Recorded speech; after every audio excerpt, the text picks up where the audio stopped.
நாகாலாந்தில் கற்பழிப்பு ஆசாமி கொல்லப்பட்ட விவகாரம் தொடர்பாக 18 பேரை போலீசார் கைது செய்துள்ளனர்.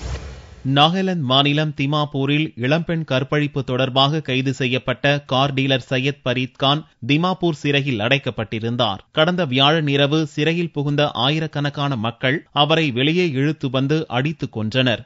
இந்த கலவரச் சம்பவம் தொடர்பாக 6 பேர் உடனடியாக கைது செய்யப்பட்டிருந்தனர்.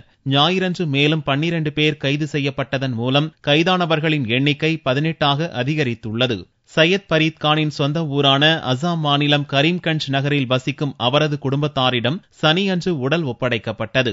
சையத்கான் மீது பொய்யாக வழக்கு புனையப்பட்டுள்ளதாக அவரது குடும்பத்தினர் குற்றம் சாட்டிய அதே வேளையில் கற்பழிக்கப்பட்டதாக கூறப்படும் இளம்பெண் வாய் திறந்துள்ளார். தன்னை 2 முறை கற்பழித்த சையத் பரீத்கான் வெளியில் விஷயத்தை சொல்லாமல் இருக்க தனக்கு 5000 பணம் கொடுத்ததாக தனியார் டிவிக்கு அளித்த பேட்டியில் தெரிவித்துள்ளார். சையத் பரீத்கான் கொல்லப்பட்டதற்கு எதிர்ப்பு தெரிவிக்கும் விதமாக அவரது சொந்த மாநிலமான அசாமில் போராட்டங்கள் நடந்து வருகின்றன.